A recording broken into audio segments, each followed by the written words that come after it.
She back. The boy Mike Sears, been the boy representative. And I'm here with my crew as usual. My brother, Marvelarity One. Shit. We're going to keep on taking Queen. it. Yes, sir. Poppin', brother. Hell yeah. But ways in Northern Ireland, my good brother Ross, aka Vodcrack. Yo, what's up? Good to see everyone tonight. Still vibe. And of Palmet 5V fame, we did a couple of shows together on my good brother Kill's show. DJ Wreck-1ne. What's going on, man? Glad to be here, man. Appreciate the invite. Hell yeah, man. And we were backstage on one of Kill's joints, and Wreck was like, "Yo, I don't ask to be on niggas' shows." I don't. But can I get on this? That question? I don't, man. I do not. I try to let the work speak for itself, but you put that out there. I was like, bro, I got to be a part of this. Yeah, it's all good, man. All fam. That's second fam. That's extended fam right there, B. Indeed, you know what I mean? Indeed. Appreciate the love, man. Oh yeah, brother. So today, I can't. Oh man, so happy. Tonight, I should say, we're doing top 10 Gang Starr songs, y'all. And the motherfucking channel, it's called Speak Ya Clout, my nigga. You feel? It's like this group, besides Mobb Deep, like I told Ross, they're my second favorite duo of all time. Period. You know what I mean? Mm-hmm. So we're gonna get into this, man. You know how we do. We talk about the artists, how we got into them. But Rec being a guest, how did you discover Gang Starr, Rec? 88, man. I'm 10 years old, and I'm just starting to play basketball. So the basketball games was on Saturday mornings.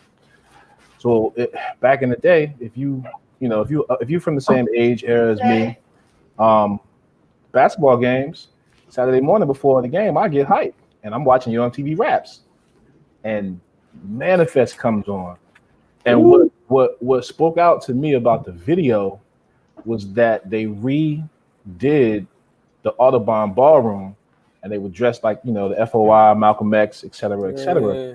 And, my uncle had just started talking to me about Malcolm X and all of that stuff. And I was captivated.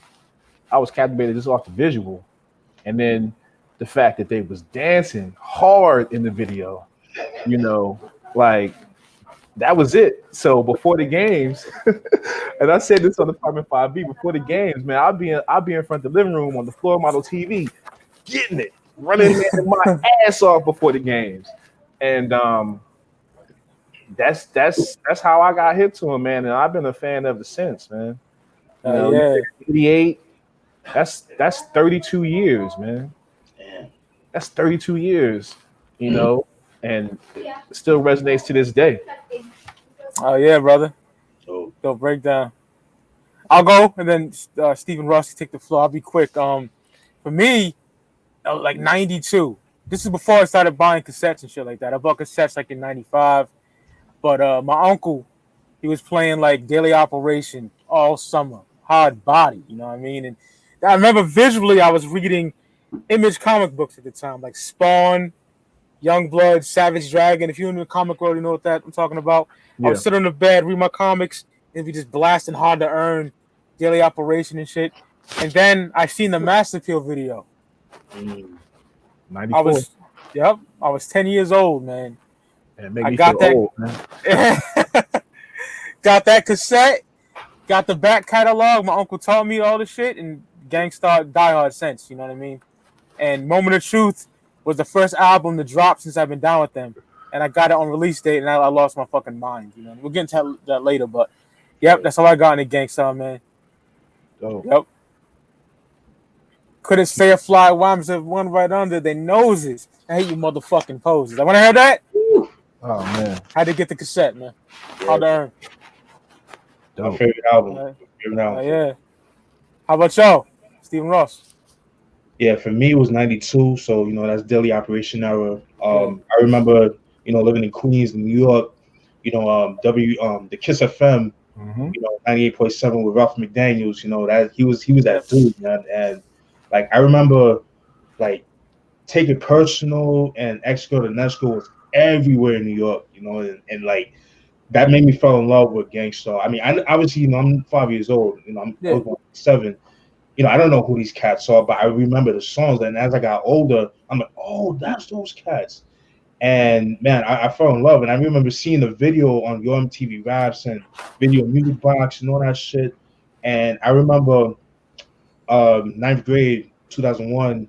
I saw, like 2000, I started collecting CDs, and then I heard Mass Appeal back in like 2000, 2001. When I heard that, I lost my fucking shit. I thought that shit was made then. It don't even sound like that before. That's a And when I heard that, I lost my shit. Went to Music Factory, copped Hard to Earn. I like heavy rotation, and man, I've been a fan since, man. So since '92 for me.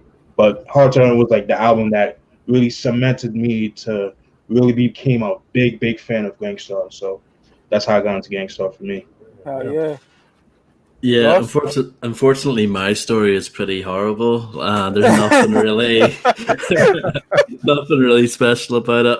So I'm a bit older than you guys. I'm only 27. When I first got into hip hop, it was mostly from my older brother in like the early 2000s. Unfortunately, though, my older brother never got me into Gang Starr, so I got into Gang Starr really late, only about 6-7 years ago. Crazy, I know.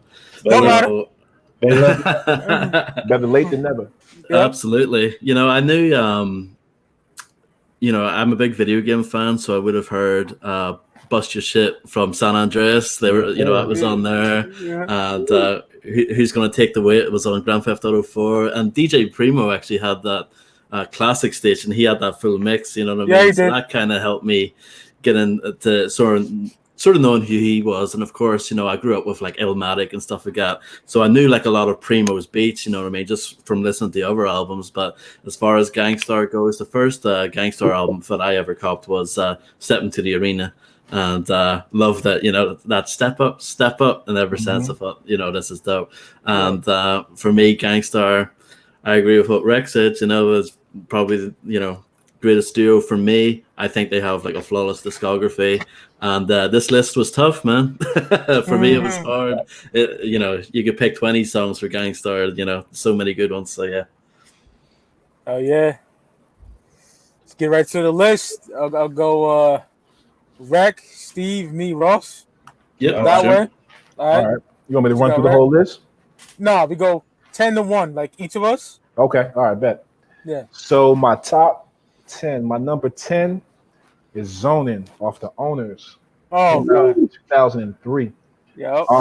For me, when I listen to albums, I listen to the beats first, as being a DJ and a producer, and it starts off just kind of like on a chill, and then it just drops. And Primo's laying these scratches in the intro, and it sets the tone for the song, and it's just been one of those joints, man. These songs that I pick, these are not going to be the joints that people know. These are going to be the joints that either you're going to hear me play on my radio shows and stuff like that. Just personal favorites. This is not going to be, the novices Gang Starr favorites. These are going to be joints that if you didn't listen to the albums or you don't know the albums, you're going to be like, what the fuck?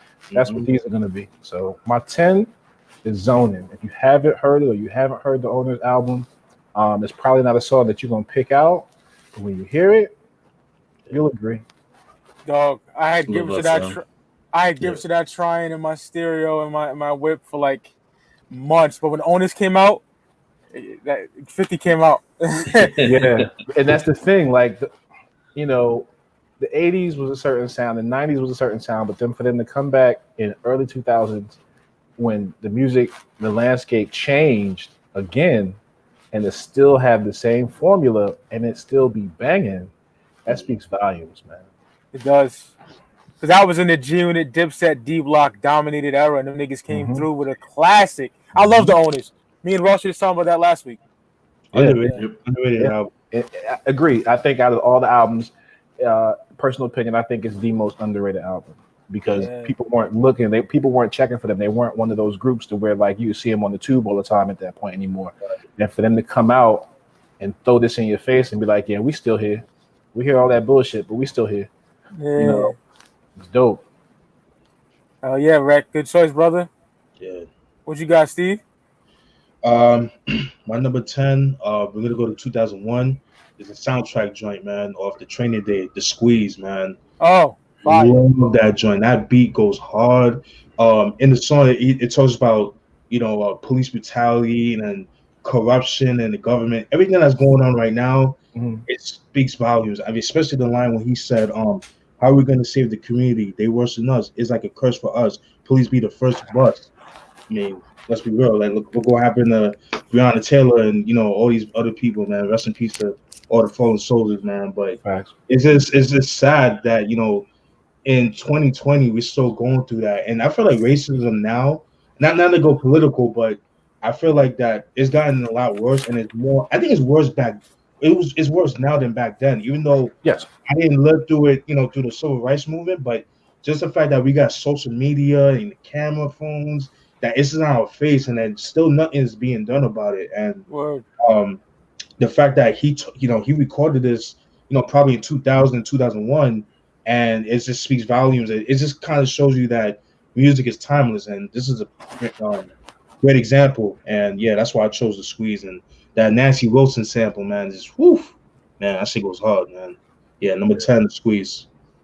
I'm gonna have to download the Training Day soundtrack again. I had that on like a burnt disc back in the day, and that shit was fire. I played the shit out of it. Yeah. Let me know. I probably have it in the stash. I'll send it to you today. Because those fucking streaming services, they don't have a lot of soundtracks. Nah, let me know. I'll probably have it. I'll stash it. I'll send it to you.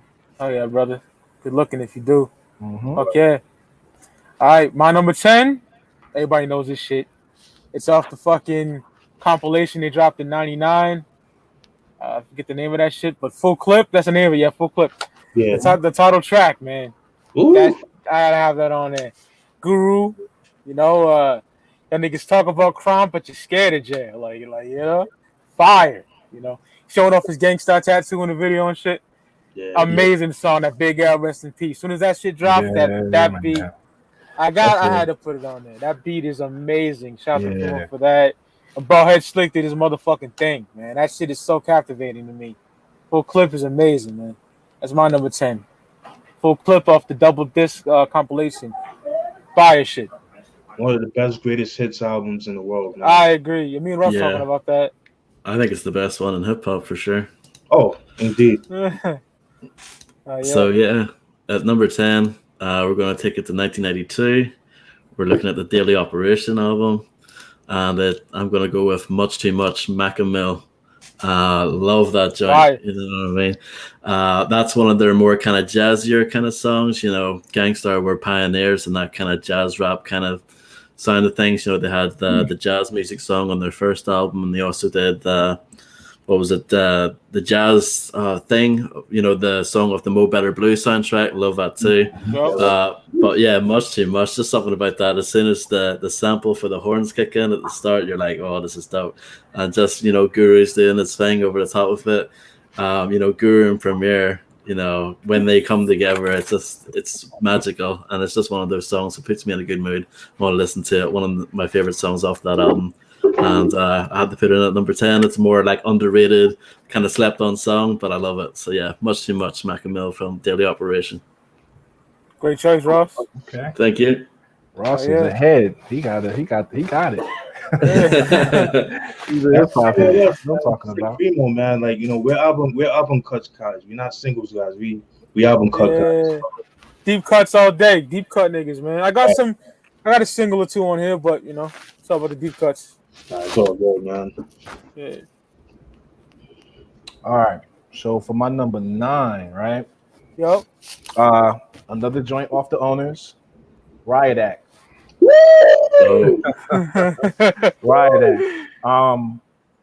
Primo is known for doing heavy chops, but this is not a heavy chop from a production standpoint. It's subtle, and Guru kills this, man. Guru murders this joint. Who else was on that joint? Was it Panchi or was it forget who else was on it, but they kill it, man. And the Owners, for me, that album sticks out because there wasn't this type of hip hop being heard at the time. Mike, you said it. You had the G Units, you had your Dipset, you had your D Block at that time. So this was pretty much a staple album for me from a standpoint of artists who were early in the game in the 80s and ran it clip through the 90s. So Riot Act is just a dope song, man. It just I love that song, and the Owner's album probably for me is my favorite. But that's my number 9. Shout out to my nigga Money Miz. He said the same thing. You don't see many people that like the Owners the best, which I'm happy to see that because I love that album. Yep. Oh yeah. All right. So my number 9 is also from the Owner's album. I'll go with Peace of Mind. I love that track. Yeah, I think that's some. That shit, so relevant to today. It says about the bullshit music that's out, the bad influence and shit. I mean, when you got lines where he said, "Y'all don't realize, think I won't bomb you guys with the truth, nigga. Stop misleading the youth, nigga. Too many wakes and funerals. That's the truth, nigga. That's the truth, nigga." I mean, shit like that is so true. And you got cats like Tekashi 6ix9ine. I hate to bring him up. That people really think that he's a blood, and he think that that he really lived that life. And oh my god, like it's just people like him is a prime example why hip hop is the way it is because we live in such a mirage of a society. They think that the illusion is real, but it's not. And like the whole "They Live" by John Carpenter, great movie. If you guys haven't seen it, classic. This is what we live. That "They Live" society. This is what hip hop is now, and I think Peace of Mind is just just explained it very well. And Guru, he voicing his frustrations, and I know right now he's going through this great right now. This is bullshit that he's seeing right now. So, but yeah, so that's my number 9, Peace of Mind. I love the beat for that too. The sample, dope. Oh yeah, great choice, brother. Appreciate it. I'm loving the Owner's love, man. Love Hell it. Yeah.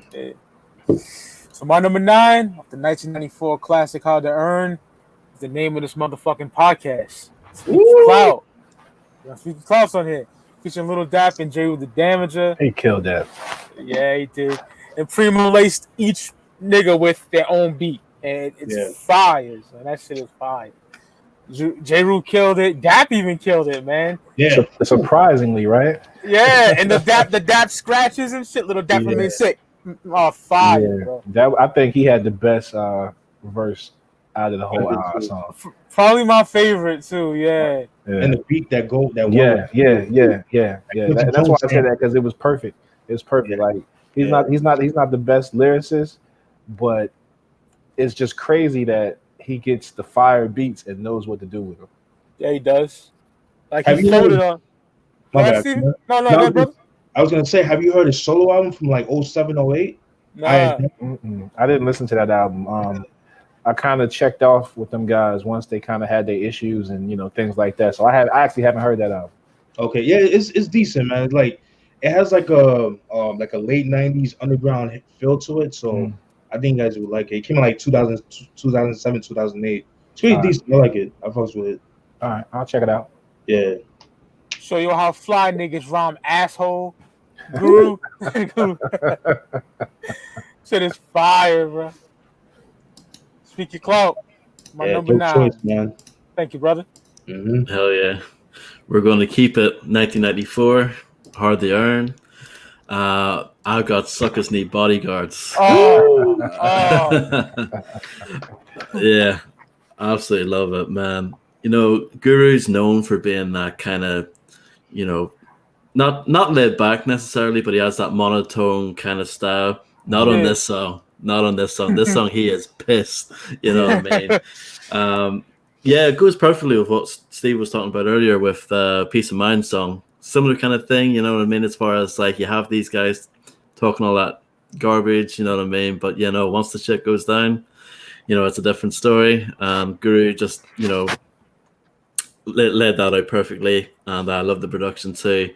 Hard to Earn for me is probably Gang Starr's grittiest album, you know what I mean? It just has that, it just sets you, takes you to what it was like, in New York around that time, you know what I mean? Just the sort of perfect nighttime sort of music. You just picture like the cold streets and the people hanging out, with the fires and the barrels and all that kind of shit, you know what I mean? Just perfect for that album. And Suckers Need Bodyguards, love it. Just very dark song with lyrics that are completely on point from Guru. Love it. Dope choice, Ross. You talk about imagery. I want to say something that Steven mentioned in the past on the channel. Guru's fashion game. Oh yeah. You know what I mean? Oh yeah. Like Yeah. those fucking bubble vests that I love that they rock the New Jersey Drive and shit, the Timbs, the fucking army jackets, all that fly shit. Yeah, so salute to Guru, man. Ballhead Slick, gifted unlimited rhymes universal, man. R.I.P. baby. Absolutely. Oh yeah. Yep. Number 8 now, y'all. All right, so number 8. I don't know if y'all see a theme here, man. Off the owners. Dope.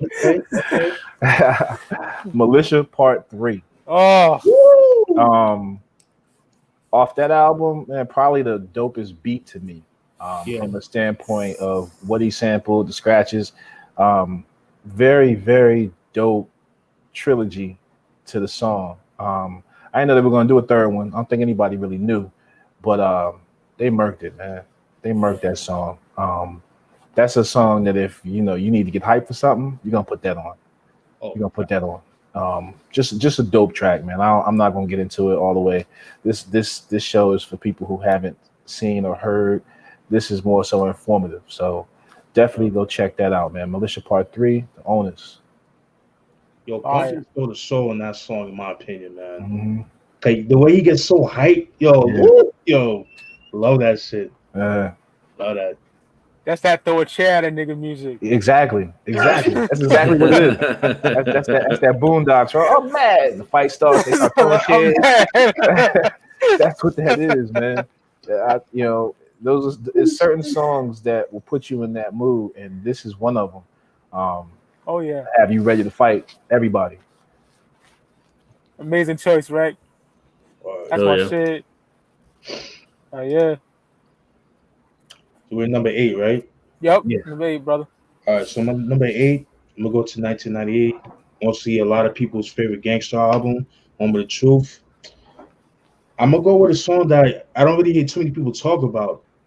It's kind of a somber track, but I love it. In the memory of, love that joint. Yeah. For that, we all can relate to that. We all have friends and family and cousins and that passed away. We're all gonna die, and everybody that's watching this, we're all gonna die. But I just feel like that's just live life to the fullest, man. And there was a line that really stuck to me when he said, "While you grip text tight and ran niggas out of town, I ripped up mics, showing niggas how to sound. Still, your essence was calling. By the gunshots at close range, your frame had fallen." And listening to that, like that really stuck out to me. The beat alone just reminded me of, for those that have seen New Jersey Drive, when Midget when they were at Midget's funeral, and the mom slapped Dime and shit, Tiny Dime, Midget, excuse me, Tiny Dime, when Tiny Dime died, and Midget got slapped by Dime's mom. That scene when they played that, like the xylophone sample or whatever, I could picture that like in the memory of playing the background. It just reminded me of that. And then just niggas in the projects drinking 40s and pouring that. It just reminded me of that so much. And that song always stuck out to me. So I'm gonna go with that in the memory of by Gang Starr from 1998. I love that joint. Great choice. Hey, Steve, I got a fun fact about that movie. Wasn't filmed in Jersey. It was filmed in Brooklyn. Facts. 3 point. Yeah, by that time the projects in Newark had been torn down. Yeah. That's not Jersey, unfortunately, man. Yeah. Shout out to Heavy D repping for the light skin nigga. Yeah, Heavy D, man. Me and my wife was just talking about this, man. Heavy D always kills his roles. We were watching Life the other day, and we were just like, damn, he's small part, but he kills it. Yeah, Life is a classic, man. Yeah. Yeah. Good choice, Steve. Good choice. Appreciate it. Yeah, so my number 8 off the 1991 classic Stephanie Arena, Execution of a Chump. That piano, that din din din din din din din. Oh man, it's about body and fake niggas. You feel me? Like that's just an amazing song. And that piano, love it. That's when Primo found his sound, I would say. You know what I mean? I agree. I would say, yeah. I definitely agree with you. Yeah, just to get a rappers on that record, that's another amazing track, But my favorite is Execution of a Chump, man. That had to make my list. That beat is just amazing. Number 7? No, number 8. Number 8. Yeah. Yeah, so at number 8 for me, we're showing more love to the owners. I got Put Up or Shut Up, which is like the first proper song on the album. Yeah, it's fire, bro. I love it. Yeah, what a great way to kick off the album with that doom doom doom doom like that. That shit knocks, man. And I absolutely love Crumb Snatcher's verse on there. I think he killed it. I think he did a great job on that. He's nasty, and he's from my neck of the woods too. Yes, yeah, that was my introduction to Snatch. Yeah, same here. And yeah, I just love that song. Just think it's such a great way to kick off the album, and that beat's crazy. So yeah, Put Up or Shut Up. I had to get a couple of owner songs on there, and that was one of the ones I picked. So yeah, that's my number 8. Oh yeah, great choice, Ross. Thank you. Oh yeah. All right, so we go on to number 7, right? Yes, sir. Yo. Same album, man. Jesus. I did it backwards, man. I did the discography through time. I didn't pick the last album because Guru was not here to be a part of it. It wasn't done in true fashion as Gang Starr albums are done. So I didn't pick any albums off the last one from last year. So I kept it pretty much from 89 to 03. Skills, man.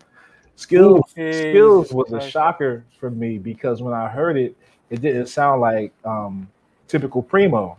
Yeah. Right. And I'm just like, I'm listening to it. I'm like, this joint is crazy. But it didn't have to grow on me. It was just I was shocked. Yeah. Of how it sounded, and then of how good Guru sounded on it. And the thing that kills me, that makes me like just kind of smile, is that low key, it was a club banger. It was a club banger, low key, man. You could bang that joint in the club back in 03. Just a dope song, unexpected, landscape from a production standpoint. Radio still shows it love. It's a instrumental you're gonna hear on the radios. When they're doing voiceover work and things like that.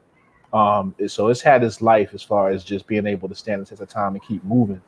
But Skills, man, is just that's one of the dopest songs out of the discography for me, man. Just how he opens it up, just talking about skills, just skills. Like that was it. Fire. So that's my number 7. I was at my mom's pad when that came out on VET Rap City. That video. Yeah. I was like, oh, there's a new Gang Starr coming out. Fine. Yeah, Love Rap City, man. Sheesh, rest in peace to Rap City. I know, right? Yeah. Damn.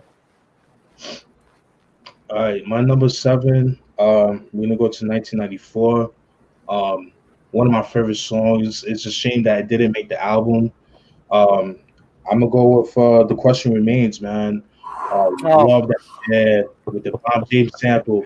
It uses the same sample as the Rhythm by Kwame. The story with that song, it's a B-side to Love from the Sucking These Bodyguards song singles. It's the B-side. So the story with that is that Primo, when he was moving from Texas to New York, he got caught in a rainstorm, and so like one of the the record they sampled with the Bob James joint, you being a DJ, Wreck, with water damage, the sleeve got stuck onto the paper, so he tried cleaning it. He tried his best to clean it, use alcohol, all types of shit, and so like he tried to loop whatever he could, but then he had to chop it, so that's why he chopped the way he did it. He did like a pitch shift. So and it has like a kind of like a staticky sound. The same thing with the MCs Act Like You Know. Same thing with that Cliff Brown sample. The way it sounded, it kind of had that staticky sound. But I love it because it brings it this charm, man. And there was a line where he says, "Fake mystic, so let me make this specific. You know where the nearest original gifted rhymes get twisted. Brain cells dissolve as the world revolves. Whack crews lick my balls." Like the way he said it, it's so gangster, man. Like so, cynical, man. But I love him. He's niggas talking this shit, man. And unfortunately, like again, that's a song I guess like they didn't make the cut. I guess like it didn't make the deadline, so that's why they didn't put it on the album. Same thing with Door in Advance was another dope track as well that didn't make the album due to sample clearances and but yeah, man. But yeah, that's my number 7. The Question Remains. Yeah. Whew. Appreciate it. Great choice, brother. Oh, And yeah. I saw a full clip as well for those that didn't know. So let me check that out. Yeah, full clip is amazing. Yes. I agree with Rusted about it. You know. Mm-hmm. Yeah. So my number 7, going to 1992 Daily Operation. Take 2 and pass, man. Take 2 and pass for the bump, lad. Yeah. Take 2 and pass, man. Me being the blunt head that I am. You know what I mean? Gotta pick that. This shit is amazing, yo. Take 2 and pass, man. One of my favorites of Daily Operation, man. Love that song. Love that album. It's my number 7. Take 2 and pass.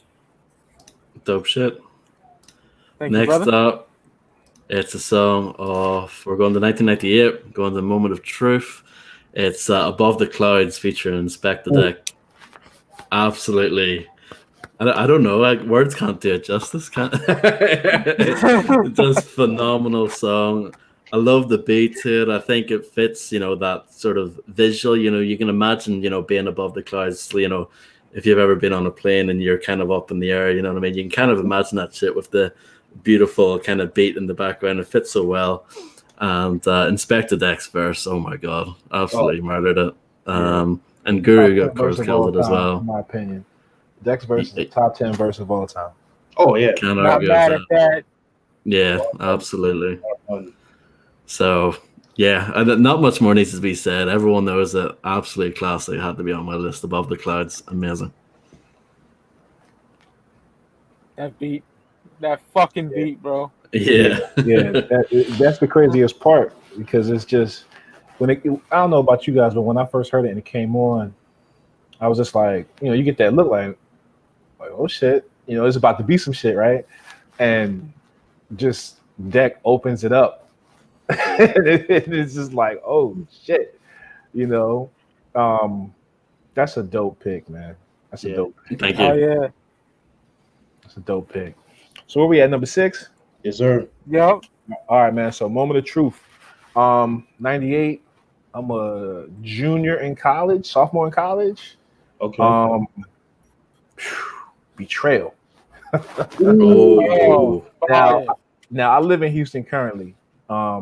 So I understand the lure of Scarface probably more now than I ever have, being that I'm from Jersey, grew up in Queens for a little bit and then moved to Jersey. Scarface down here is how most cats would look at it. Jay-Z, Big, and Nas. Like, you can't tell somebody that Face is not that here. Like, I could take y'all out right now. We go to the Fifth Ward. You ask somebody about Face, they're gonna be like, "Yeah, Scarface, the greatest rapper ever lived," and he murders that. And that's a reason that you could look at that story. Yeah, like, it might not be true, but the way he spits it, how he spits it, you're like, this shit happened to somebody. Had to have, because he spits it with such passion, and it's just like, that was a perfect pick. His man was locked up, and if you listen to the album, that's where they got the idea from. His man that was locked up. He was like, yo, you need to do a joint with Face about how niggas be out here on some betrayal shit. And they executed it perfectly. It's hard to, if I say, all right, Steve, we're going to do a joint talking about sneakers. We might get somebody that is not a sneakerhead. But, they went and found somebody who could convey that message perfectly as to what they were looking for. And this is one of the dopest songs in that album. So hopefully people have heard it, but if not, Betrayal, Moment of Truth. That's my number 6. Great choice. Fantastic. Appreciate it. And funny enough, I believe Primo's from Prairie View, which is like he is a suburb of Houston. So here's the craziest part. My office where I work out of is in a city called Tomball. Jimmy Butler graduated from that high school, right? If you drive 20 minutes west, I could get you on PV campus from my office. 20 minutes easy. Wow. And when I say it's a small town, like, okay, Steve, you from Queens, I'm from Far Rockaway, right? Yeah. So you got to drive through Far Rockaway. You got lights, you got the L, you got the beach. Where you from in Queens? What part of Queens you from? Smithfield Gardens. Okay, so boom, all day. You know, you got to drive. You got to make a left, go down, hit Jamaica, hit South Jamaica. Mhm. It's a situation when you're driving through the city. Out here, you could drive through a town like that. Right. That's how big PV is. That's crazy. And it's not even, the city's not Prairie View. That's the name of the school. The city is called Waller, like Waller in the mud. Okay. Waller, Texas. Gotcha. That big. The only thing in that city is Prairie View University. Gotcha. Shout out to the HBCUs. So that's part of Houston, though. That's considered like a No, it is not. That's the country, dog. Oh shit. That's the country. That's the country. Houston is big, man. This is a big city, man. It's gonna take you an hour to get to wherever you're trying to go. Holy shit. It's a big city, bro. You gotta have a car out here. If you don't got no car out here, you stuck. You better call an Uber. Yeah, fuck that. Somebody that gotta come. Man. This is a lovely place, man. It's a lovely place, bro. Word. It's a lovely place. It feels like New York from a standpoint of the diversity. Yeah. But it's the South. Oh, no doubt. It's the South for sure. But this is a lovely place. I tell people all the time when they ask about it, I'm like, look, man, come down and check it out. You're gonna like it. I'm telling you. Yeah. But yeah, man, he's from Waller, Texas. Waller, Texas. Okay. Oh man. Oh yeah. All right, my number 6 is a B-side joint. Like the great Chuck D said, the B-side wins again. It's credit is due, man. It's the B-side Lovesick. Yo, man. The drums, the scratching, yo, oh my god, that shit. It's a shame it wasn't on Step in the Arena. Like that's how hard that shit is. Another joint that's on the full clip for those that didn't hear it. Yeah. And the scratching on that joint, woo, man, like that shit is so Brooklyn. Like the beat, the really hard drums and the jazz. Oh my god, I love that. I didn't write any quotables with it, but yeah, it's just good enough for what it is, man. Love that joint. Credit is due. Like Gang Starr. Yeah, love that joint. Great choice, Steve. Appreciate it. See, the full clip is essential in your collection. You know what I mean? Yeah, it seems like it is. It is. For those who like not Gang Starr heads, you know, I think that's a good start. Yes, it's a good start. If you don't have the time or the patience to digest albums from 89 to 03 or 2019, if you want to take the new one into consideration, that's a great start because it's going to give you everything from top to bottom from a standpoint of their discography up to 2000. Perfect time. Perfect situation to go through. I agree. Oh yeah. So my number 6 off the 1998 masterpiece, my favorite Gang Starr album, I got B.I. versus Friendship. Featuring MOP. That shit is crazy, man. You know, you gotta watch what type of niggas you keep around you. You feel me? You gotta have the real niggas with you. You feel me? Like that's what it's basically about. You know, the motherfuckers double crossing you or whatever. Yeah. The amazing song. That shit is fire, man. Billy and Fame came through. Amazing verses. Guru as well. The beat. Come on. Mm-hmm. Yeah, that beat is crazy. Versus Friendship. Yeah, man. That's my number 6. Fire. Yep, I agree. Oh, yeah. At number 6 for me, we're going back to 1992 with Daily Operation again. I've got I'm the Man. Ooh. Love that song. You mentioned Speak Ya Clout earlier. This is kind of like the, I don't know, like prototype for Speak Ya Clout in a way because it has that same kind of structure. You know, you got Guru, Lil Dap, and J-Ru. This was, you know, pretty much everyone's introduction to Lil Dap and J-Ru. Yeah. And, I just love, you know, the fact that they all get their own beats, you know what I mean? I think that's such an ill way to introduce like new artists to someone. You know what I mean? It makes everyone feel special. You know, I know like Lil Dap gets quite a lot of shit, you know, as far as like he's not exactly the best. He doesn't have the best voice in the world and he's not the best lyricist. But man, I agree with what you guys said earlier. Once he's given a primo joint, you know, he steps up to it. You know, he knows what's up. And you know, Jerry the Damager, oh my god, just absolutely laced that joint. So yeah, I'm the Man. 1992 Daily Operation. Man. Love that joint. So yeah, that's my number 6. You know the program. I'm the motherfucking man. Jeez, that's a I dope love one. J-Will's beat off of that too. I like that beat a lot. Yeah. That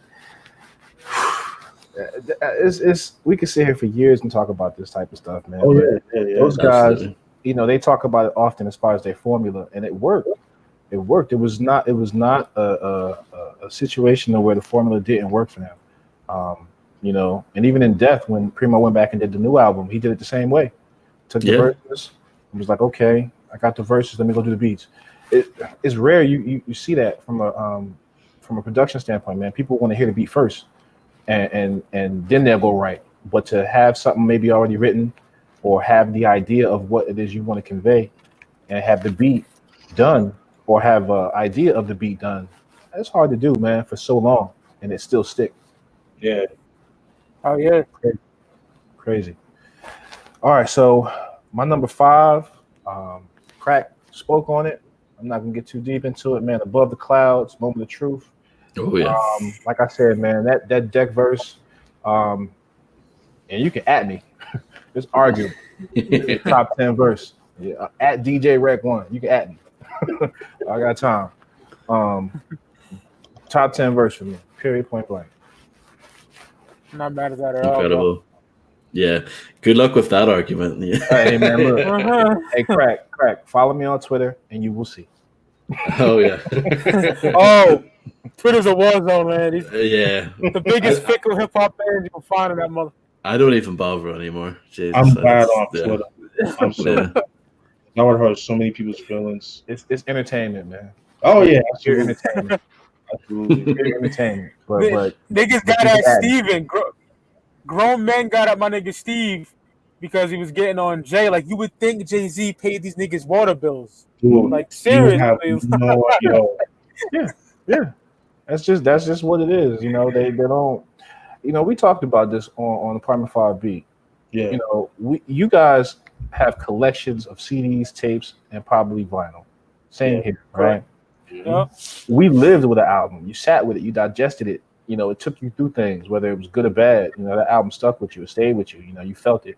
We didn't have music coming out every week or every day to where we had to have a microwave mentality. So for us, we're going to have certain feelings towards certain things. It's going to actually resonate. The newer generation, they don't have that. Technology is great, but unfortunately, it provides them the ability to make music at such a fast clip that you don't have any real feeling to it or with it when you make it. It's just, okay, let me get this out, and then it's done. You don't feel any passion or soul with what's being made. And for us, it's not the case. It's funny you said that, Red, because I was with my boy earlier today on our way to lunch, and we were talking about how artists back then, whether it was the 80s and 90s, they had a story to tell, like whether it was good or bad. Artists today don't really have that, because everything is so accessible. Everybody has a cell phone. Everybody records everything, and all that. There's no mystique to everything. What I mean? For example, Hell on Earth is one of my all-time favorite hip-hop albums of all time. I would have loved to see of that, him making a beat, and just like the stories I've heard about it. But it's like at that time, like they were mad annoyed, like they were mad paranoid because you got niggas out, prices on their heads and shit like that, and it was just crazy. So it was like they didn't want everything documented, and then the shit they went through, like the death of Scarface, Twins' brother and shit, and all of that. So a lot of pain and death that they went through. They don't want people to document that. So I can understand why, but just being a fan, being selfish of why I couldn't see it, but then looking back in their shoes, you could see why they didn't do that. But case in point, is this goes to show you, like, it gives you that mystique. Whereas today everything is documented, and it's like doesn't have that exciting feel, So correct. That's a very dark album, man. Quick story, man. So my freshman year of college, for homecoming, we get DJ Clue to come down to the school. Now this school is in Virginia, in the south of Virginia, real small HBCU, right? Okay. And me and maybe 5 other people are from up north. We're the only ones that really know the stature of Clue in '96, right? And the first song he plays is It's not Hell on Earth. It's the other one. What was the single? It escapes me right now. It's God Part 3. And, yes. Okay. Yes. With the drums. With the drums. Yeah. With the little. Yeah. I'm drunk and I'm probably high out my mind at this time, and I'm running. I'm wilding, completely acting a nut, and everybody's looking at me because it's not something that you can dance to, right? But you know how it is up top. You dance to anything. You got two steps, you know what I mean? And I'm sitting there wilding, and I know people was looking at me, and I hooped in college, so people, you know, they know who I am, you know, but they like, yo, they used to call me Smokey because I used to look like Chris Tucker when I was thinner. Okay. They're like, yo, Smokey is wilding, and I'm like, fam, you have no idea what he's doing right now. This ain't for you. This is for the heads. And they just laughed, man. They laughed at me the whole night. Clue is not a party DJ. Right. He was playing bangers the whole night. And I'm probably the only one up until his set was over that enjoyed myself. I danced the whole night, from the bangers to the go-go to the house to the reggae. It just didn't matter. But, you know, that's why we're doing the show like this. Even though we're talking about a completely different album, we lived with those songs. Yeah. We felt that pain. You know, we heard him, you know, talking about hitting niggas with the ice pick. You know what I mean? Like we felt all of that because we didn't have, you know, this. You know, I couldn't hit Steve up on Instagram like, yo, that's a dope ass beat, da da da da da. Yeah. He might have been like, yo, you're gonna have to come to the crib and check it out, or meet me at the studio, because you didn't have the studio in your house. Yeah. You know what I mean? Like that was rare for somebody to have a whole studio in their crib back then. So I mean, it's a perfect point that you made, Steve. Like, you know, we lives with this shit. Right, good shit, right? Absolutely. Yeah. I'm sorry, I was long-winded. I'm sorry. No, I felt that though. I enjoy that. It was needed. I do it all the time. You guys, these guys, so like I do it all the time. So we're on number 5, right? We're on number 4. We're on 5. All right. Yeah. My number 5, we're gonna go to 1992. For my second favorite Gang Starr album, Daily Operation. I'm gonna go with Soliloquy of Chaos, man. Like that story? Yes. I could just picture that in November in New York, in the city, just niggas in line, fucking brick, like 40-degree weather. And then it's just like some niggas just being impatient, just starting shit. And it's just like wilding out. I could just picture that shit. Niggas in the club and shit. See that one nigga like just looking through the crowd, just mean mugging. He goes through the crowd, you know, he gets this little blicky, and you know, he just started, you know, picture that shit, man. I didn't write any you know, lyrics or anything like that, but yeah, love that joint. Uses the Mal Jamal sample, also used by Black Moon and countless other people. Yeah, man, love that joint. Soliloquy of Chaos. Classic, absolutely. Yes. Oh, yeah, brother. Great choice. So, you know, great minds think alike, because my number 5 is Above the Clouds as well. Ooh. Featuring Inspector Deck. Dog, that shit is amazing. Wild like rock stars and smash guitars. You know, Non-Fiction would sample that. Yeah, that's right. Yeah. Deck, body that shit. Rebel INS is a fucking supreme lyricist, top tier lyricist, and he showed off on that record, man. Above the Clouds is a masterpiece. Wreck and Ross broke it down beautifully. I ain't gotta say much. So Above the Clouds, you know. You know, I'm still mad they took him off of the joint on Pac's album. Oh, that's right. Yeah, you hear him. We're just throwing out his name, and that's it. That's it, you know. Yeah. For years, I was sitting there like what? that was meant for dog food and shit. Yeah. I heard the story not too long ago. You know, we hear stories and inklings, but they broke the whole thing down on one of the podcasts, and I was just like, just shaking my head, like, you know, he just took him off. And then I saw something. They was on Nori's joint, and the studio they used to record out of Solar's old studio. Yeah. Yo, you know, this man Daz recorded over the whispers masters. Oh, Yo, they used to be like, yo, man, he might have fucked them, and would take the reel and just record over it. Wow. So for all right, so let's break this down. So for people who don't know, back in the day, you would record on a 2-inch reel. Yeah. And that's the master, right? It's the master recording. Everything comes from that. Yeah. He would take it and record over it. So if you don't have a second recording of it, it's gone. It's gone, yeah. That's crazy. Wildest shit ever, man. I was sitting there listening to that podcast, just like this, like, you know, that was my facial expression. Like, I can't believe he really did that. They was just like, yeah, whatever, fuck it. Yeah. That was their thought process behind it. Yeah, fuck it, whatever. It's the whispers. Damn. That's amazing. I never knew that story. Check the podcast. It's them, and I think Capone is on that one. Okay. When you get a minute and you just driving, or you on the train, or you chilling, or whatever, pull that one up. It's about 2 hours, and you're gonna be like, what the fuck? So whenever we hear from the whispers, you'll never hear that shit remastered, remixed, nothing. That's what it is. Damn. Oh, because of Daz Dillinger. Correct. Correct. Daz recorded over the whole Whispers catalog, just about. Or anyone else who was on Solar. Damn. That's crazy. Oh man, what number we on, fellas? We're on number 5 for me. So Okay, so that'd be number 4 for me. Yeah. Yes. So Right. Oh, go ahead. I don't know who's no worries. Yeah. So number 5 for me, Wreck-1ne, I talked about it earlier. Zoning from the Owners. I love it. Absolutely love it.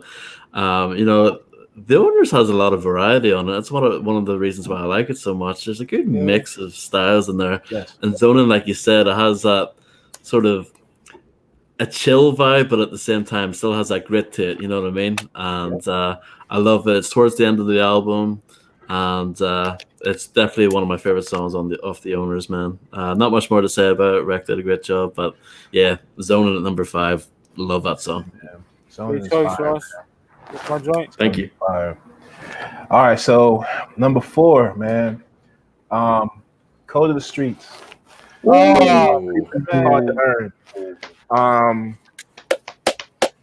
Just it's I wouldn't consider it a B-side, even though it was a single. Yeah. But man, That beat is so fucking amazing. Yes. It just, you know, that album, you know, and I don't know if people know the story. They did everything in their power to really go back to the streets, because people were saying, and you alluded to it earlier, Crack, that, you know, they had the jazzy feel to everything. Yeah. That was their album, the way they said, okay, you think this what we do? Watch this. Yep. And everything on that album was hard. Yeah. You know, even with Mass Appeal, with them, you know, doing the whole, you know, we're gonna make some elevator music. Fuck it. Yeah. You know, it just, that album, I think that was another shift in their sound. Even though it all sounds relatively the same, that was a shift in the sound for where Primo said, okay, I'm gonna maybe stay away from some of these jazz albums that I would normally touch. You know, these Ahmad Jamal joints, or these, you know, Lonnie Liston Smith joints, or, you know, Sun Ra, whatever he was sampling, and move to some dirtier joints that is gonna, you know, captivate what people say we don't do, even though we do it. I'm gonna really let you hear it. So for me, man, Code of the Streets, just a crazy song, man. Yeah, that's someone in the block in the 90s. Mm-hmm. Yeah.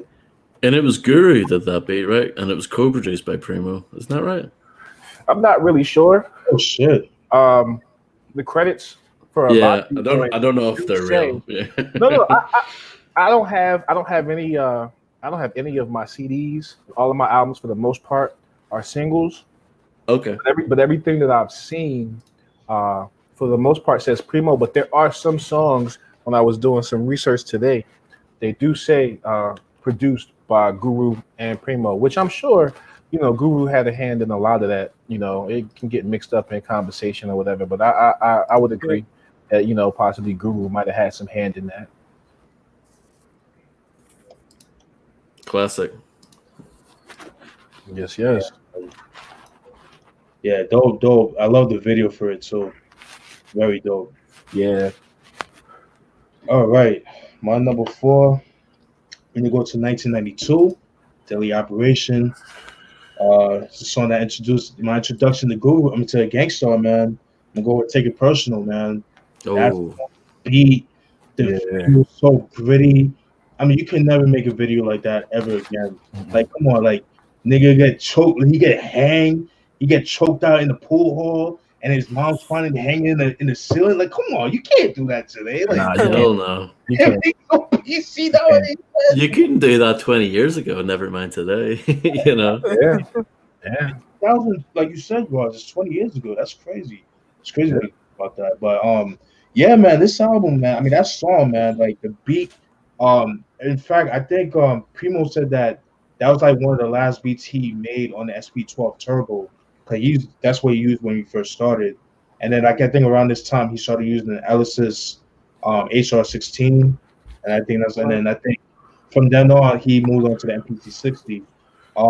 But anyways, I like the line when he says, "I flip lines and rhymes that never sound like you. There ought to be laws against you yapping your jaws." So right there, he was taking shots at YZ because I think yep the song that he did on that Ghetto's been good to me, nigga. Yeah. Yo, he from around my way, right? A word? Oh yeah, Jersey. He from Jersey, from Trenton. Oh shit, okay. Yeah, okay. That's the joint where he was basically saying, you don't own no loops. Yes. And they got into a I don't want to say an altercation, but maybe a little back and forth. Yes. And he addressed it. And unfortunately, YZ, we haven't heard from him since. Dope artist. Don't get it twisted. Dope artist. I fuck with YZ hard. Like In Control of Things. That's where the whole thing came from. In Control of Things. That's where the whole. If you listen to that song, you listen to the other songs, it's the same thing. That's where the whole beef came from. Got you. Yeah. Yeah, and I think he lost his hearing too. Like he did. It's a couple people I'm cool with. That's why he does not record anymore or stopped recording. He has some hearing issues similar to Foxy Brown, and was not able to record again. Sad. It is. But yeah, you're absolutely right, man. That's a dope pick. All that joint, man. Like, Yo, I love that shit right there, man. And we might as well get into it because this is why I surround myself with niggas like this, because that's my number 4. Oh, great minds think alike. Take it personal. It's my number 4, man. That beat is out of this world.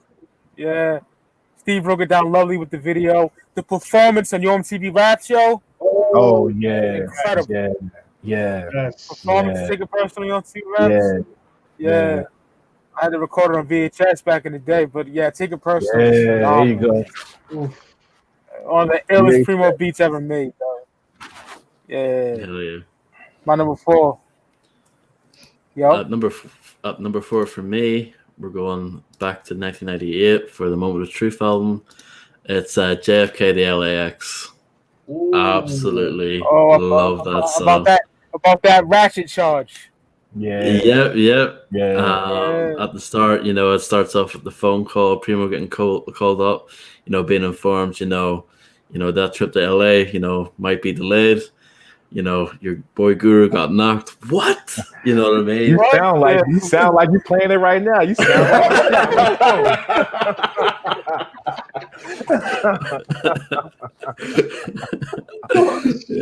that's funny. I mean, that brings you into it because you're like, oh shit, you know what I mean? And you can tell that it's real. You know what I mean? That's no fake shit. And I love the beat, you know what I mean? I'm a big fan of when beats use like a female, like soulful voice sample in the background. I'm a big fan of that, and it's just a lush beat. And the way Guru tells that story of what he went through, and having to deal with the media, explain to people, I'm not a role model, you know what I mean, and all this kind of stuff. I'm just a regular guy going through some shit, and just the way he breaks that down is absolutely incredible. And one of my favorite songs by Gang Starr, number 4, JFK to LAX, incredible song if you ask me. So yeah, dope joint. All right, so we at number 3. So I had written something else down, and then I had thought about a mix that I did this week for one of my radio shows, and I scratched it out. So what I added was BYS. For those that don't know, Bust Your Shit. Oh yeah, Bust Your Shit, Daily Operation 92. Yeah. For me, it's not one of the standout tracks on that album, but it's probably one of the most banging joints. When you listen to it, you just like, God damn, like he's spitting. And and I was lucky enough to get a extended version with an intro to it, 12 bar intro. So what I started doing, and if you guys check out some of our mixes, you'll hear it. I started adding R&B joints over it. Ooh. Yeah. So just when you get a minute, I'll put all the shows I'm on as far as mixes and stuff like that, and you'll definitely catch it because it's been circulating now for about a month. So, but yeah, Bust Your Shit, or BYS as it's known, but it means Bust Your Shit. So, yeah, that's my number 3. Awesome. That's a great choice, man. I worship that song. I love that song. Yeah. Scratching on the song and the piano. Yeah. So for me, it was the bass line.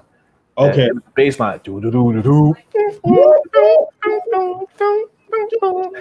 It just that's what captivated me to the song, that bass line, and everything else just like it just fell in place.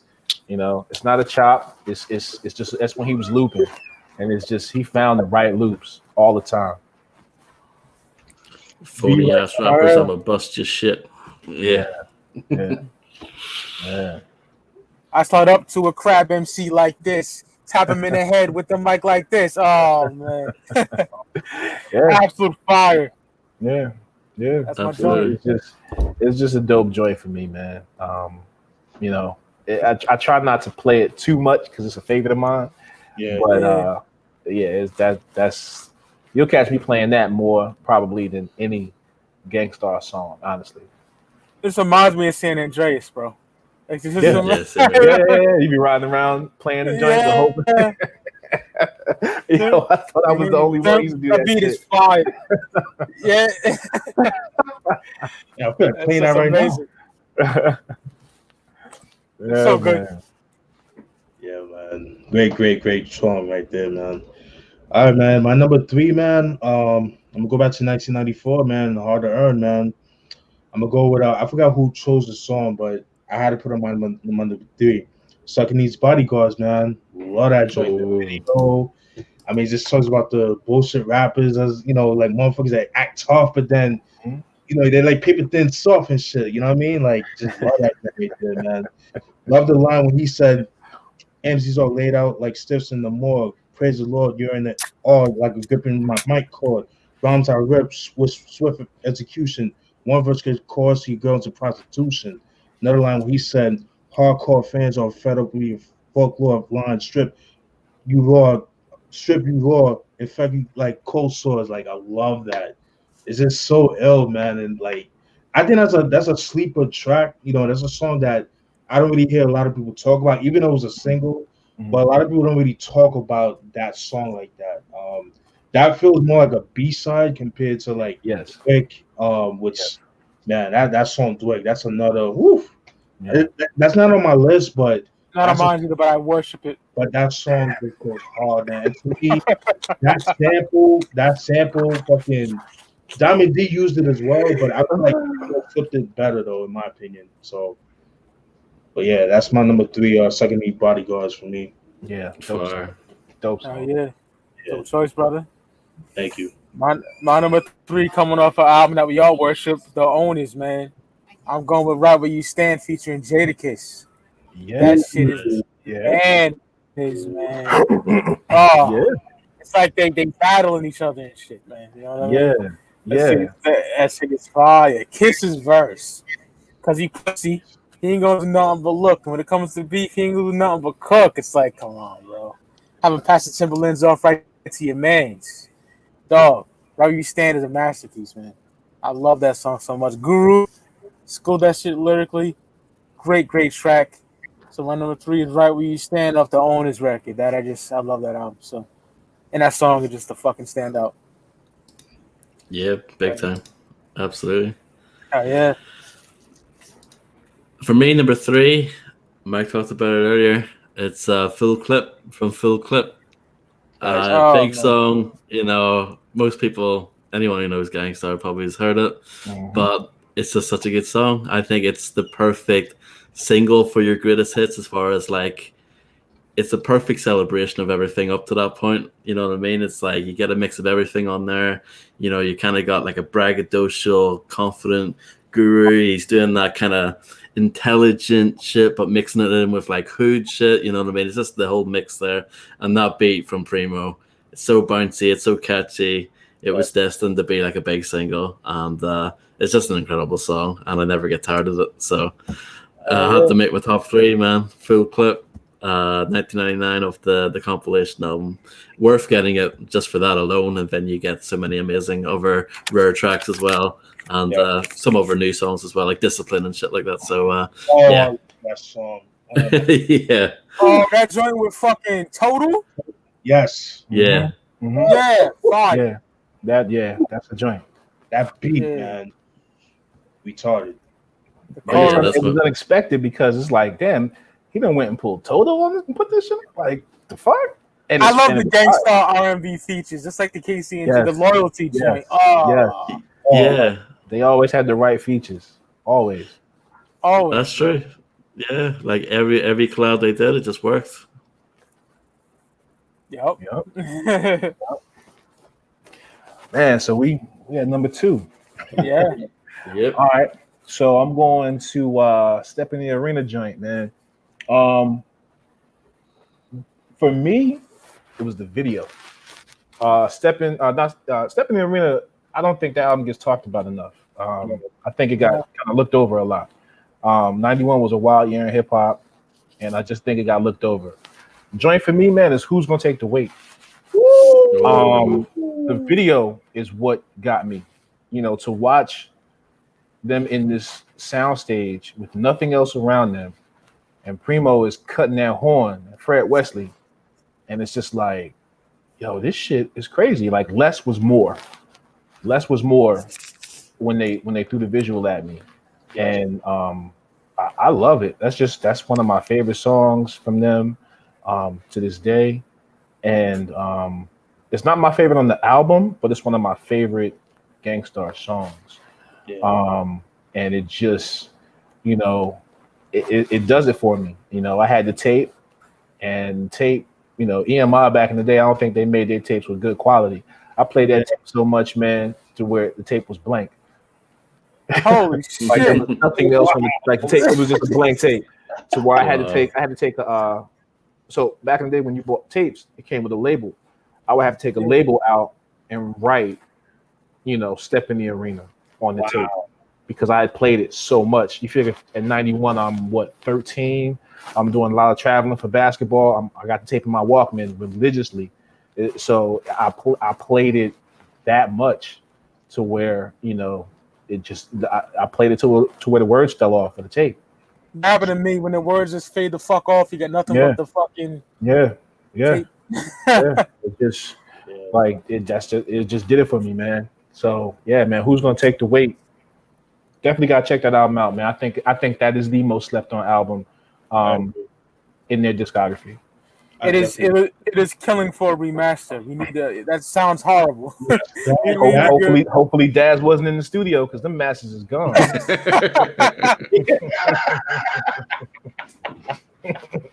We know he recorded over them shits. Yeah. God damn. But that's my number 2, fellas. Yeah, Great that's choice, brother. I love the scratching, the high pitch. Yes. Yes. And that's what put me on the Fred Wesley, because I knew I had heard it before with the PE joint, because it's the same sample, just different part of the song. And I'm like, I've heard this before, but I don't know what it is. So when I got older and started, digging for records outside of what I was DJing, because I had started learning how to DJ at that time. I started at 12. So I had started DJing. I had a little small collection, but once I got to be about 19 and I started going to record spots and digging, I didn't know what it was. So I would ask people like, yo, what are some trumpet players I should be digging for? And one of the guys was like, oh, you need that Fred Wesley. And I went, he took me to it in the back, and that was it. And from there, it's like going down a rabbit hole when you dig, man. Fred Wesley to the JBs, to James Brown, to Martha, and it will take you on a journey if you don't dig. And this group probably is the most influenced from me from a production standpoint. Oh yeah. As far as going and digging for records and trying to find, not even just trying to find, just digging. I don't think I got into the trying to find what people sample until later in my digging. But initially, I knew that I wanted stuff that sounded like this, or I could manipulate to be like that. Right. Yeah, man. Oh yeah. Great choice, brother. Hell yeah. All right. So my number 2, still in the hard to earn era. I'm gonna go with a song that is, to me, kind of slept on. It's like towards the end. It's mostly the voice, man. Love that joint. The beat, the drums, the chorus, man. I love that joint, man. I love the line. The way he starts it off is so dope. When he says, "Up steps one, and he gets done. Then steps up to another, he gets smothered. That's word to mother, or I should have said mom. I drop bombs. This nigga's like napalm. Sucker, nigga, get off my dick." You don't have quotables? Come on, my nigga. You don't have quotables? Go to have quotables? Man, stop it, man. He's got quotables, man. He's got quotables. Yo, he's got quotables. He's on that Molly's and shit, man. Too much Molly's, man. Dumb niggas.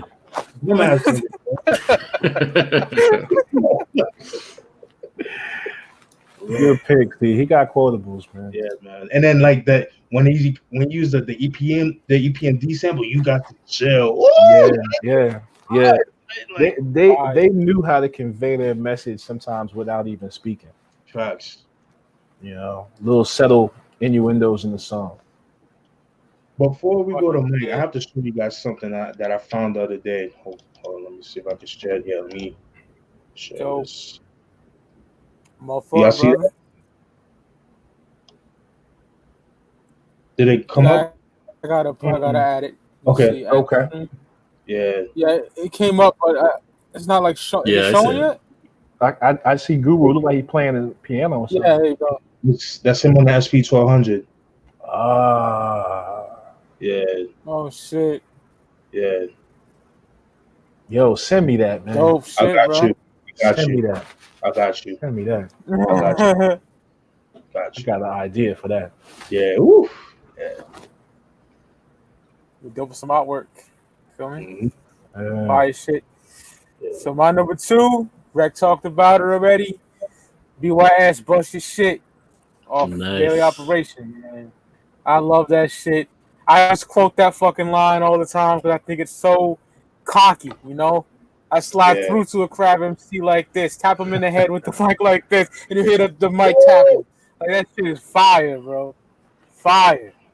Absolutely love that song, man. Like I say much about it, we were talking about booth. Showmanship in the booth, man, because a normal rapper is just going to say the line, but for you to be sitting in front of the mic, spit the verse, and be tapping on the mic while you're spitting it, it shows the level of thought that he had, when he would say certain things. Guru just got those battle bars, bro. You know what I mean as well. Facts, for sure. I got a couple of DJ battle records with a lot of Guru verses on them joints. Oh yeah. Yep. Yes. Awesome pick. Thanks, brother. No problem. At number 2, we're going to 2003 with the Owners. Who Got Guns featuring Fat Joe and MLP. Yes. They got. Yes, the first time ever I saw a Gage. Then the beat kicks in, that boom, bam, boom, boom, boom, bam. Yeah. Like that shit is bananas. Fat Joe started off, on that Biggie shit. I got 7 Mac 11s, I got 8 38s. That verse. He kicks it off of that, and he killed it. Fame did his thing. I love Guru's verse. Like Guru, I've said it a few times before on the podcast, but like he was low key like one of the dopest like gangster rappers, but like he never gets credit for that because he's always Guru was very versatile. He was like a battle rapper, but at the same time there was like a spirituality to him as well, and there was like lots of different elements to him. He even talked about songs like She Knows What She Wants. You know what I mean? Even kind of like more kind of romantic sort of based songs. But Who Got Guns is like the grittiest, like most like that's make someone's brain leak kind of music right there. Guru at the end of his verse, I got shots that make your neck jerk. My man up there, he's a marksman and he's an expert. Just the way he links that shit together.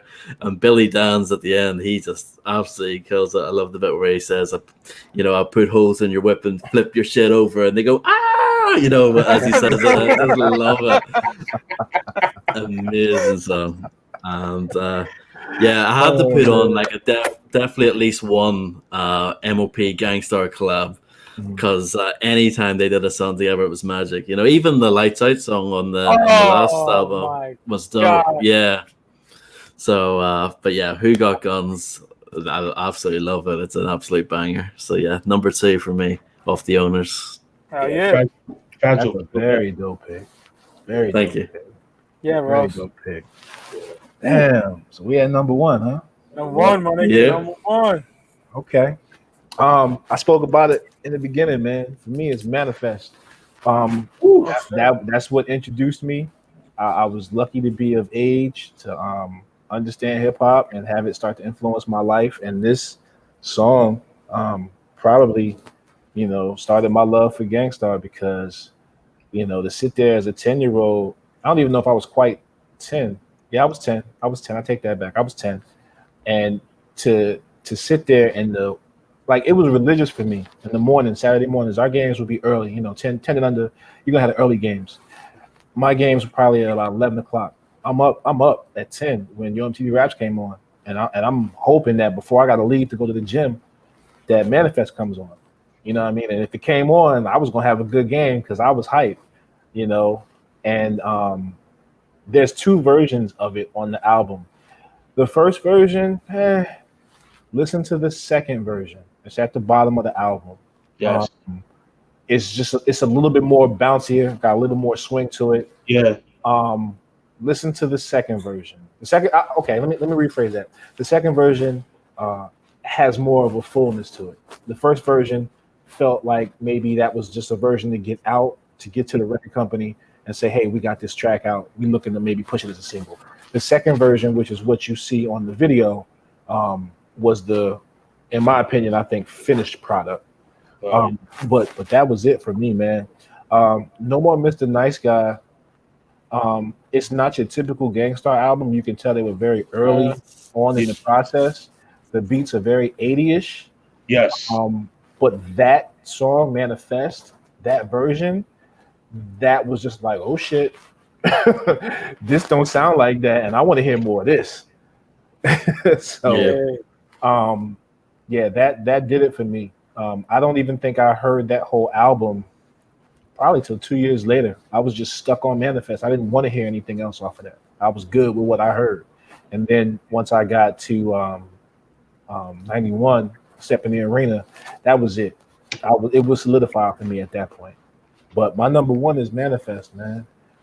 Good choice. Dope song. That's when they was on their Wild Pitch days, man. Yeah. Yep. Yeah. Wild Pitch Records, jump. Great choice, Wreck. Hell yeah. And funny enough, Wreck, Greg, Nice and Smooth also used that for Down the Line and They Gang Starr. did. This is how I run it down the line. Yeah, well, this album, Yeah. That. Hey, look. I know we talking about the Gang to the Star, but Ooh. that album Steve got in his hand. That's a dope album. Very dope. That's a dope album. Yeah, they did use the same sample with Guru on it. Yes. Yep.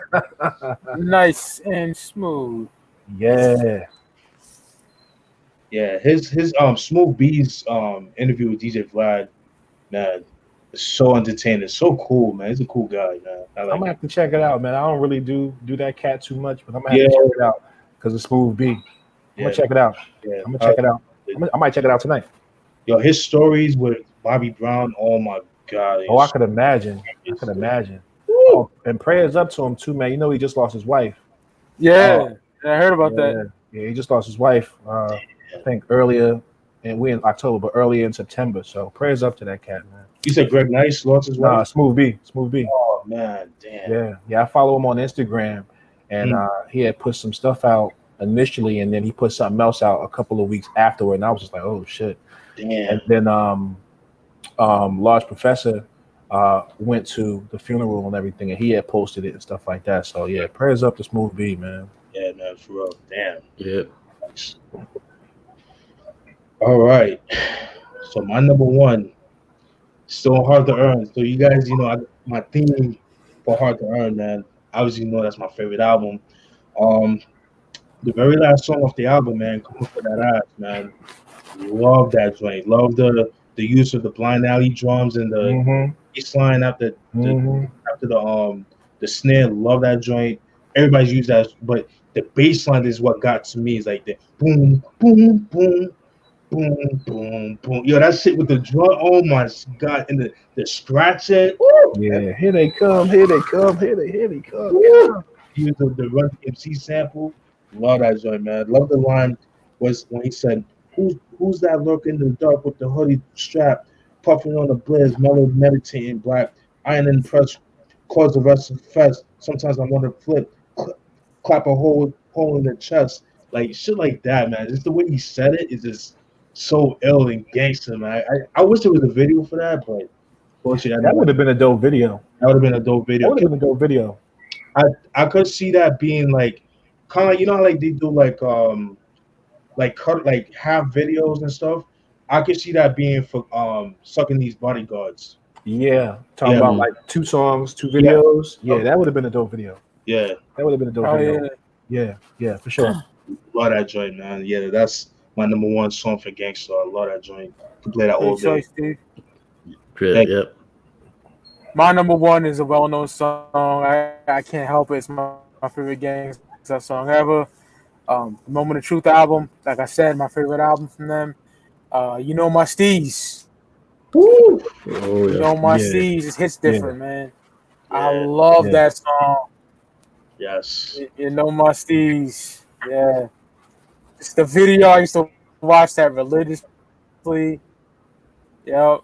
The album came out April 98. I was bumping that in rotation with like Outkast, Aquemini, and Big Pun Capital Punishment. Yeah. Classic. I love You Know My Steez, man. That Joe Simon sample. That's my number one. Definitely my number one. Oof, great choice. We're giving a whole bunch of sample gems, Steve. We might have to charge cat. Yeah. Dope choice. Number one for me, it's another single from the Moment of Truth album in '98, but I'm going with the Militia, the OG, the original one. Featuring Big Shug and Bumpy Knuckles, aka Freddie Fox. Man, that song, absolutely incredible. I love the beat that don't like that kind of like whistly noise that comes in the background. That woo doo doo. That is so dope. I love that. I think all 3 verses are just absolutely incredible. Of course, I would say Bumpy Knuckles at the end just absolutely murders it. He absolutely destroys that verse, man. Glory Gaynor on your motherfuckers. I will survive, and no more Twin Glocks, they jam up my plays now. Roll with for PPKs, all that shit. Just absolutely amazing.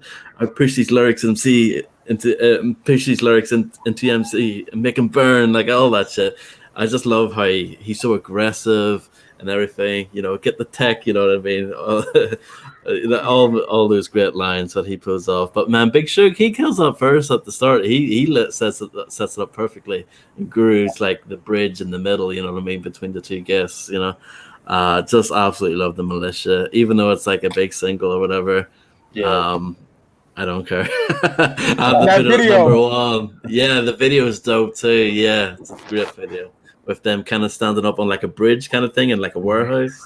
Mm-hmm. Yeah, love I think Bumpy throws a nigga through the window and shit. If I remember correctly, I ain't seen it in a long time. Yeah. Yeah, man, that song is just absolutely bananas, and had to be number one for me. I just don't get bored of it. I can listen to it over and over and over again. So yeah, the Militia, number one. Great choice. Great choice. Great choice. Thank you. I got some honorable mentions, man. Oh, lay them down, brother. Hey, why y'all got some honorable mentions? Yeah, I do. Yeah, sure. Oh man, I can say some shit. Yeah. I'm gonna run them down, man. No Shame in My Gang. Ooh. Too Deep. Yes. Brainstorm. Ooh. Hard to Earn. Yeah. The Planet. Yes. Yep. Also Hard to Earn. It's a setup. Yes. From Moment of Truth. What I'm Here For, and Make 'Em Pay. Oh, Make 'Em Pay. Yeah, that's a great one too. Yeah, I kind of went back and forth with those, with certain spots within my 1 through 10, but I was like, nah, I'm gonna stick with my 1 through 10 with the exception of the one joint I scratched. But nah, those are my honorable mentions, man. This was fun. Absolutely. Yeah, great choice. I got Mass Appeal. I could have made it easily. Oh yeah. You know, fuck around, lay around.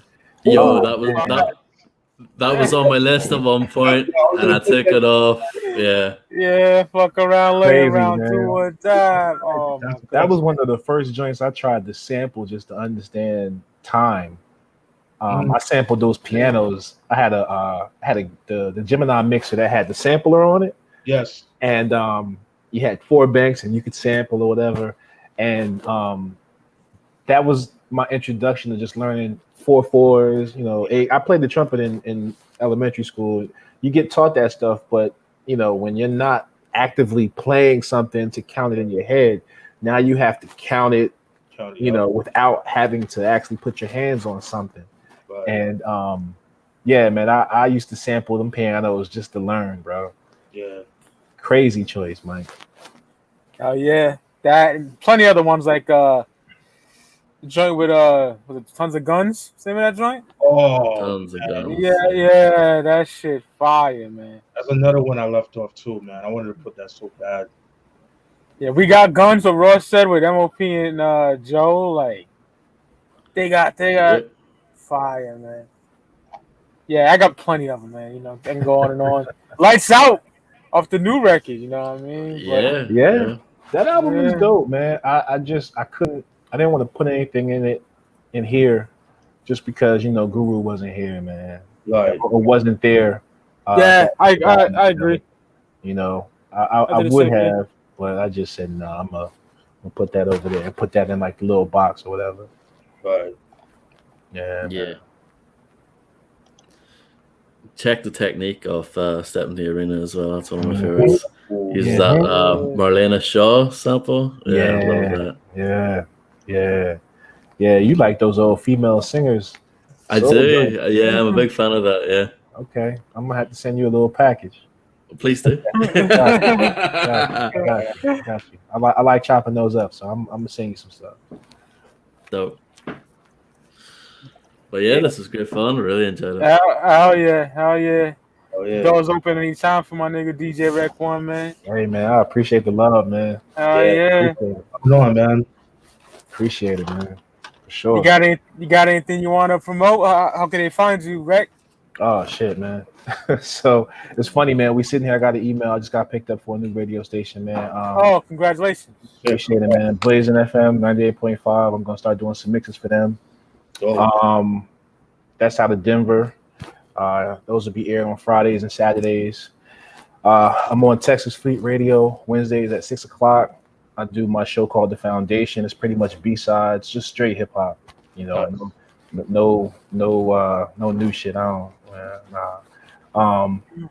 And I do my original Foundation podcast. I put that on Mixcloud. That's a straight dirty mix. I play whatever I want on that one. The other ones are all radio shows. I got to have them clean, but got that coming up. I got a beat tape I got done. I just got to work on the visuals. That'll be out as soon as I can get the visuals done. I'm trying to get it done before the end of the year. And pretty much that's really it for right now, man. If you're trying to get at me for beats or mixes, a good way is Twitter at DJ Wreck-1ne. Instagram is the same thing, but it's DJ Wreck-1ne. And that's really it, man. Just good hip hop, man. That's what we're trying to keep alive, man. Oh yeah. Appreciate y'all having me on, man. I look forward to anytime. Days, man. Extended family of Palmer 5 years. Oh, man. No doubt, man. I might have to do a best of Gang Starr, man. We're gonna talk about this offline, like real talk. I might have to do that. We're gonna talk offline. Oh, I'm down, bro. You know what to get at me, my G. No, we're gonna talk about this as second this joint is off. I got an idea. Okay. Oh, word. Yeah. I gotta go on your show too, man. Palmer 5B, man. Look, man, that's nothing but love, man. All I gotta do is put the word out. Yeah, it's just like Mike said, man. We cousins, so we got to support each other's podcast, man. That's the only way you can do it, man. When you got good podcasts and good people, talking about real stuff that's actually there and people doing their homework. Like, this is not a show where people just talk on top of their mind. Like, we got paper, like we writing this stuff down. It takes time to actually sit and go through some of this stuff, because if this is not an album that's in your rotation, now you got to go back, revisit it. You got to take feeling out of it, and you got to actually look and see, okay, am I going to put this here? Am I going to put that there? I mean, I told you I had to scratch a joint out, Same. Because you just some things warrant higher spots on certain people's lists, and you just have to keep this type of shows alive, man. People just don't know, and this is a great way for them to find out, because you know how it goes, man. You leave it to chance, and they're gonna get some bullshit. Facts.